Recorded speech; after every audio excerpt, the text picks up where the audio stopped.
Welcome to episode 14. We move from the dimness of anguish into one of the most radiant passages in Isaiah. Isaiah chapter 9, verses 1 through 21, is a turning point, a shift from the shadowed mind of fear to the reappearance of hope, order, and meaning. It begins with light, then it tests that light against pride, denial, and national self-deception. Before we begin, a clear disclaimer. This presentation is a metaphysical and psychological inquiry that uses certain ideas associated with the Seth Speaks material by Jane Roberts as a conceptual lens. It is not a replacement for scripture, doctrine, or personal faith. The Bible is honored here as sacred text. Our purpose is educational and philosophical, to examine how prophetic experience may operate through awareness, symbolism, moral perception, and the structure of human meaning. Isaiah opens with a promise that interrupts despair. The gloom will not last. The people who walked in darkness have seen a great light. Those who lived in the land of the shadow of death, upon them a light has shined.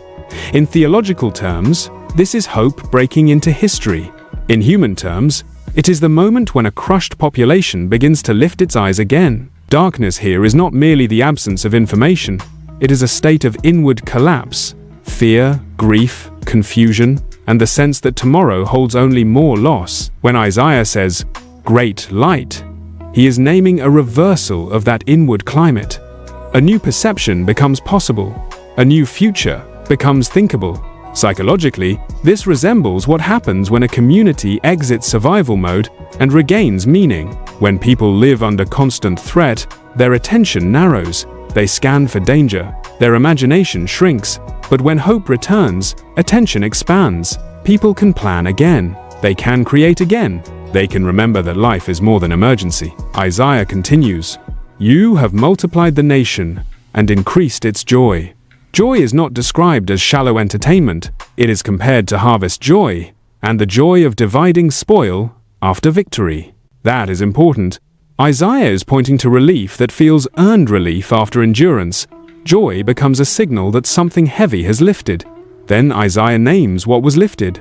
The yoke of burden, the staff on the shoulder, the rod of the oppressor. These are images of domination and exhaustion.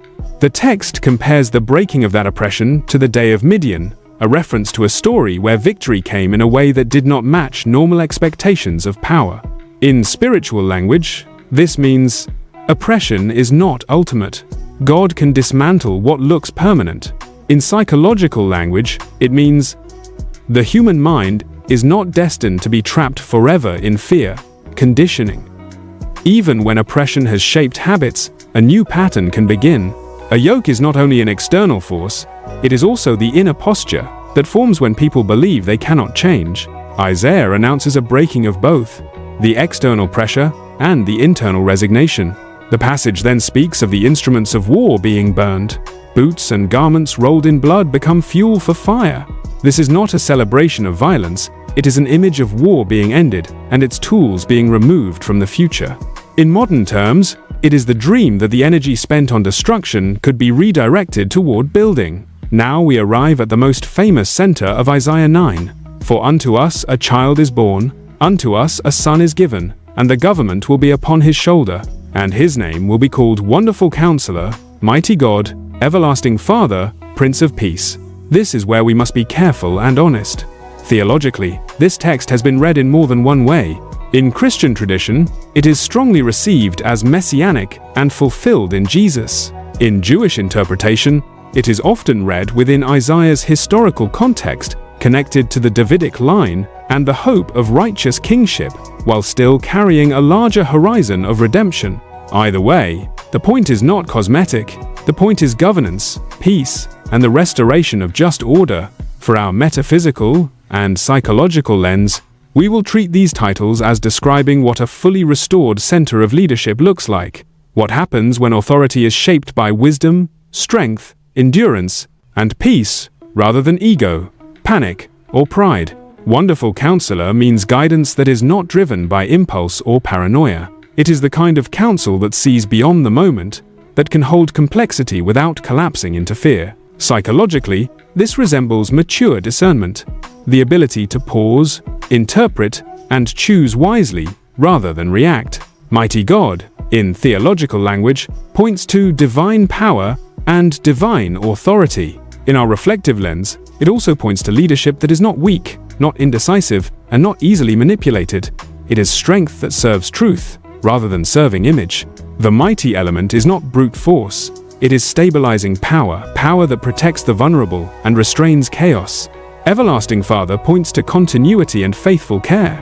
It is the opposite of leadership that changes with moods, trends, or selfish appetites. It is steadfastness, provision, responsibility, and protection that does not vanish when it is inconvenient. In human terms, it is the return of reliability. Prince of Peace is not simply a calm personality. In Scripture, peace is order, wholeness, and harmony, what the Bible calls shalom. A Prince of Peace is an authority that produces a livable world.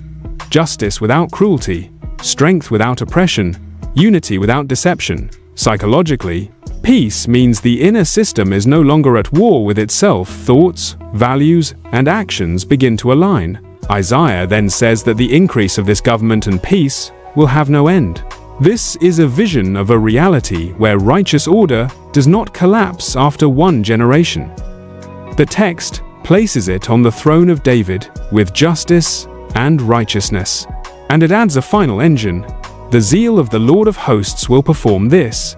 In other words, this is not merely human optimism, it is God's insistence on redemption. The future is not held together only by human willpower, it is sustained by divine commitment. But Isaiah does not end the chapter with celebration. He turns the light toward a resistant ego. A word is sent against Jacob, it falls on Israel. Pride speaks, "The bricks have fallen, but we will rebuild with hewn stones." This is the voice of denial. Instead of asking why the collapse happened, the ego doubles down on image. It wants the same life, just with more impressive materials. This is psychologically precise. When people are confronted with consequences, there are two paths: humility or pride. Humility asks, what must change in us? Pride says, we will prove we are fine. Pride upgrades the exterior while keeping the interior untouched. Isaiah warns that this refusal to learn invites further instability. The chapter describes adversaries rising, confusion spreading, leaders misleading, and the people becoming spiritually and socially disoriented. It becomes so severe that the language turns into a shocking metaphor.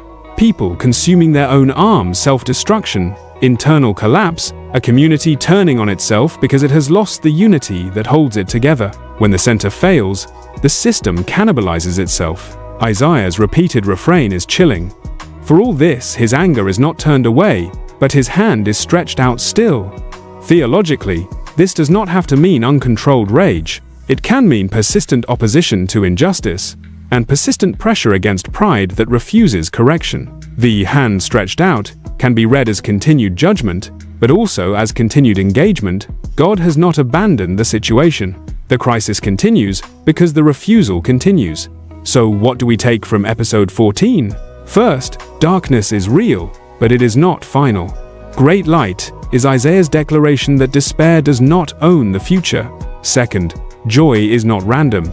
It emerges when oppression is broken and meaning returns. Third, the titles in verse 6 describe the qualities of redeemed leadership: wise counsel, stabilizing strength, enduring care, and peacemaking order. Fourth, the ego's greatest temptation is pride after collapse, rebuilding the same heart with better stones. Isaiah warns that without inner change, the cycle repeats. And finally, the light does not only illuminate comfort, it also exposes resistance. It calls us to humility, not just inspiration. In the next episode, we move into Isaiah chapter 10, where the arrogance of the oppressor meets the limits of human power. We will explore the image of the axe and the woodcutter, what it means when an instrument forgets who holds it. Join me for episode 15, The Axe and the Woodcutter. If this series helps you see with clearer inner eyes, subscribe to our YouTube channel and keep walking toward the great light.